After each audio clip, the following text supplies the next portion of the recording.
नमस्कार, मी मानसी श्रीकृष्ण सावंत, शाळा विद्या मंदिर कुसबे. आज आपण इयत्ता 6वीतील गणितमधील अपूर्णांकांचा भागाकार हा घटक अभ्यासणार आहोत. तर या ठिकाणी मी अपूर्णांक घेतलेला आहे 2/3 भागिले 1/4.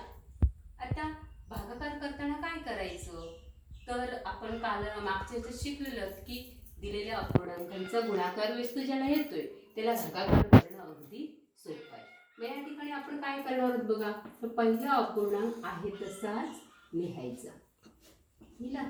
आता दोन अपूर्णांकांचा भागाकार म्हणजे पहिल्या अपूर्णांकाला दुसऱ्या अपूर्णांकांच्या गुणाकार व्यस्ताने गुणणे.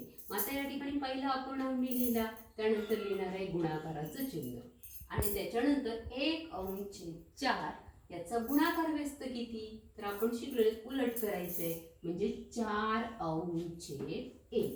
आता हा झाला यांचा गुणाकार आणि गुणाकार कसं करायचं हे आपण शिकलेलं आहे बघा. तर अंशांचं काय करायचा गुणाकार आणि छेदाछेदांचा गुणाकार म्हणजे 2 गुणिले 4 छेद 3 गुणिले 1. आता 2 गुणिले 4चं उत्तर किती येते, इकडे लिहूया आपण 8 छेद 3 गुणिले 3. आता या ठिकाणी यांचं उत्तर आलेलं आहे 8/3. पण हा झाला अंशाधिक अपूर्णांक, मग आपण याचं पूर्णांक युक्त अपूर्णांकामध्ये सुद्धा रूपांतर करू शकतो. तर आता 3 ने आपण 8 ला काय करणार आहोत, भाग लावला. 3 ने 8 ला जर भाग लावला तर कितीचा भाग लागतोय, 3 दुणे 6. मग राहिले किती, 8तनं 6 गेले, राहिले 2 आणि कितीने भाग लावला, 3 ने. जर समजलं नसेल तर इथे आपण पुन्हा एकदा बघूया. इथे लिहायचे 3 आणि इथे लिहायचे 8. 3 दुणे 6, 8तनं 6 गेले, राहिले 2. आता कितीचा भाग लागला बघा, 2चा, आणि म्हणून हे इथे 2 लिहिले.